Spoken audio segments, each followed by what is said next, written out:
राधे राधे। जय श्री कृष्ण। आज हम जानेंगे पुरुषोत्तम मास महात्म्य के 26वें अध्याय को। श्री गणेशाय नमः। अब उद्यापन के पीछे व्रत के नियम का त्याग कहते हैं। वाल्मीकि मुनि बोले, संपूर्ण पापों के नाश के लिए गरुड़ ध्वज भगवान की प्रसन्नता के लिए धारण किए व्रत नियम का विधि पूर्वक त्याग कहते हैं।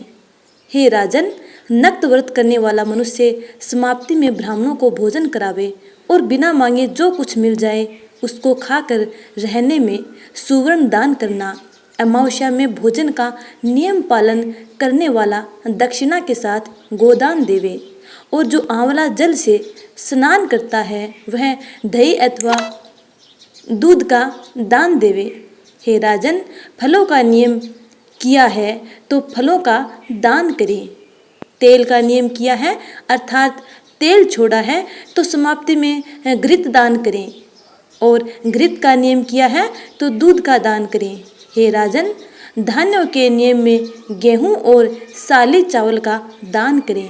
हे राजन, यदि पृथ्वी में शयन का नियम किया है तो रुई भरे हुए गद्दे और चांदनी के सहित अपने को सुख देने वाली तकिया आदि रखकर सैया का दान करे।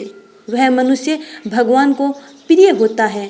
जो मनुष्य पत्र में भोजन करता है वह ब्राह्मणों को भोजन करावे, घी चीनी का दान करे। मौन व्रत में सुवर्ण के सहित घंटा और तिलों का दान करे। सपत्नीक ब्राह्मण को घी युक्त पदार्थ से भोजन करावे। हे राजन, नख तथा केशों को धारण करने वाला बुद्धिमान दर्पण का दान करे। जूता का त्याग किया है तो जूता का दान करें। लवण के त्याग में अनेक प्रकार के रसों का दान करें। दीप त्याग किया है तो पात्र सहित दीपक का दान करें। जो मनुष्य अधिक मास में भक्ति से नियमों का पालन करता है वह सर्वदा वैकुंठ में निवास करता है। तांबे के पात्र में घी और सुवर्ण की वत्ती रखकर दीपक का दान करें। व्रत की पूर्ति के लिए पल मात्र का ही दान देवें। एकांत में वास करने वाला 8 घंटों का दान करें। वे घट सुवर्ण के हों या मिट्टी के, उनको वस्त्र और सुवर्ण के टुकड़ों के सहित देवें। और मास के अंत में छाता जूता के साथ 30 मोदक का दान करें और भार ढोने में समर्थ बैल का दान करें। इन वस्तुओं के न मिलने पर अथवा यथोक्त करने में असमर्थ होने पर, हे राजन, संपूर्ण व्रतों की सिद्धि को देने वाला ब्राह्मणों का वचन कहा गया है, अर्थात ब्राह्मण से सुफल के मिलने पर व्रत पूर्ण हो जाता है। जो मलमास में एक अन्न का सेवन करता है वह चतुर्भुज होकर परम गति को पाता है। इस लोक में एक अन्न से बढ़कर दूसरा कुछ भी पवित्र नहीं है। एक अन्न के सेवन से मुनि लोग सिद्ध होकर परम मोक्ष को प्राप्त हो गए। अधिक मास में जो मनुष्य रात्रि में भोजन करता है वह राजा होता है। वह मनुष्य संपूर्ण कामनाओं को प्राप्त करता है, इसमें जरा भी संदेह नहीं है। देवता लोग दिन के पूर्वाह्न में भोजन करते हैं और मुनि लोग मध्याह्न में भोजन करते हैं। अपराह्न में पितृगण भोजन करते हैं। इसलिए अपने लिए भोजन का समय चतुर्थ प्रहर का कहा गया है। हे नराधिप, जो सब बेला को अतिक्रमण कर चतुर्थ प्रहर में भोजन करता है, हे जनाधिप, उसके ब्रह्म हत्या आदि पाप नष्ट हो जाते हैं। हे महिपाल, रात्रि में भोजन करने वाला समस्त पुण्यों से अधिक पुण्य का फल पाता है और वह मनुष्य प्रतिदिन अश्वमेध यज्ञ के करने का फल प्राप्त करता है। भगवान के प्रिय पुरुषोत्तम मास में उड़द का त्याग करें। वह उड़द छोड़ने वाला समस्त पापों से मुक्त होकर विष्णु लोक को जाता है। जो पातकी ब्राह्मण होकर यंत्र में तिल पेरता है, हे राजन, वह ब्राह्मण तिल की संख्या के अनुसार उतने वर्ष पर्यंत रौरव नरक में वास करता है, फिर चांडाल योनि में जाता है और कुष्ठ रोग से पीड़ित होता है। जो मनुष्य शुक्ल और कृष्ण पक्ष की एकादशी तिथि में उपवास करता है वह मनुष्य चतुर्भुज हो गरुड़ पर बैठकर वैकुंठ लोक को जाता है और वह देवताओं से पूजित तथा अप्सराओं से सेवित होता है।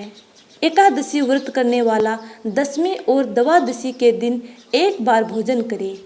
जो मनुष्य देव विष्णु भगवान के प्रीत्यर्थ व्रत करता है वह मनुष्य स्वर्ग को जाता है। हे राजन, सर्वदा भक्ति से कुशा का मुट्ठा धारण करे, कुश मुष्टि का त्याग न करे। जो मनुष्य कुशा से मल मूत्र कफ रुधिर को साफ करता है वह विष्ठा में कर्मी योनि में जाकर वास करता है। कुशा अत्यंत पवित्र कहे गए हैं। बिना कुशा की क्रिया व्यर्थ कही गई है, क्योंकि कुशा के मूल भाग में ब्रह्मा और मध्य भाग में जनार्दन वास करते हैं। कुशा के अग्र भाग में महादेव वास करते हैं, इसलिए कुशा से मार्जन करें। शूद्र जमीन से कुशा को न उखाड़े और कपिला गो का दूध न पीवे।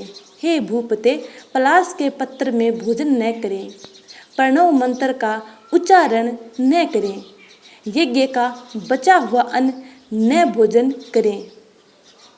शूद्र कुशा के आसन पर न बैठें, जनेऊ को धारण न करें और वैदिक क्रिया को न करें। यदि विधि का त्याग कर मन माना काम करता है तो वह शूद्र अपने पितरों के सहित नरक में डूब जाता है। 14 इंद्र तक नरक में पड़ा रहता है, फिर मुर्गा शुकर बानर योनि को जाता है। इसलिए शूद्र हमेशा प्रणव का त्याग करे। हे भूमिप, शूद्र ब्राह्मणों के नमस्कार करने से नष्ट हो जाता है। हे महाराज, इतना करने से व्रत परिपूर्ण है। अथवा ब्राह्मणों को दक्षिणा न देने से मनुष्य नरक के भागी होते हैं। व्रत में विघ्न होने से अंधा और कोढ़ी होता है। हे भूप, मनुष्यों में श्रेष्ठ मनुष्य पृथ्वी के देवता ब्राह्मणों के वचन से स्वर्ग को जाते हैं। हे भूप, इसलिए कल्याण को चाहने वाला विद्वान मनुष्य उन ब्राह्मणों के वचनों का उल्लंघन न करें। यह मैंने उत्तम कल्याण को करने वाला, पापों का नाशक, उत्तम फल को देने वाला, माधव भगवान को प्रसन्न करने वाला, मन को प्रसन्न करने वाला धर्म का रहस्य कहा। इसका नित्य पाठ करें। हे राजन, जो इसको हमेशा सुनता है अथवा पढ़ता है वह उत्तम लोक को जाता है, जहाँ पर योगीश्वर हरि भगवान वास करते हैं। इस प्रकार भक्तों, पुरुषोत्तम मास का 26वां अध्याय यहीं पर समाप्त होता है। आगे की कथा जानने के लिए आगे आने वाली वीडियो का इंतजार करें। तब तक के लिए राधे राधे।